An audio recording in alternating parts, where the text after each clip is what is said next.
Most people think it's impossible to sneak into Area 51, where the US has their top secret military base and supposedly hides UFO evidence.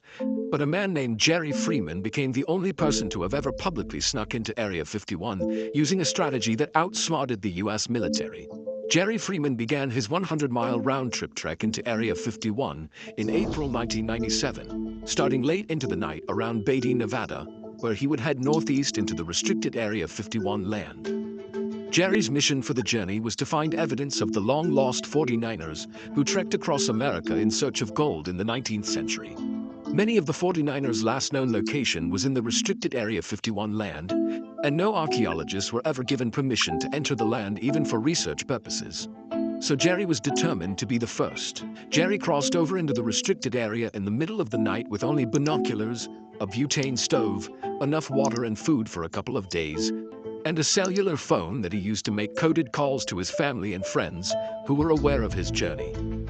Jerry did most of his moving in the night hours when he wouldn't be easily seen and exposed to the scorching Nevada sun. His goal was to make it to Nellis Canyon and Papoose Lake, which is where the 49ers supposedly once stayed.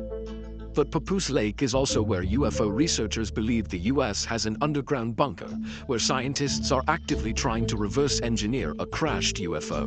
Jerry was hiding behind cactuses and also sheltering in massive craters that were formed from testing nuclear explosions. In these craters, Jerry was able to avoid the infrared viewing devices the military uses to look for intruders. As Jerry started getting closer to the lake, he started noticing things that were getting stranger and stranger, like vibrations in the ground where he was walking, and also a massive ship that lay in the desert sand. But it wasn't until he got to the top of Cockeyed Ridge, looking down onto Papoose Lake, that Jerry noticed something completely unexpected from what all those maps previously showed.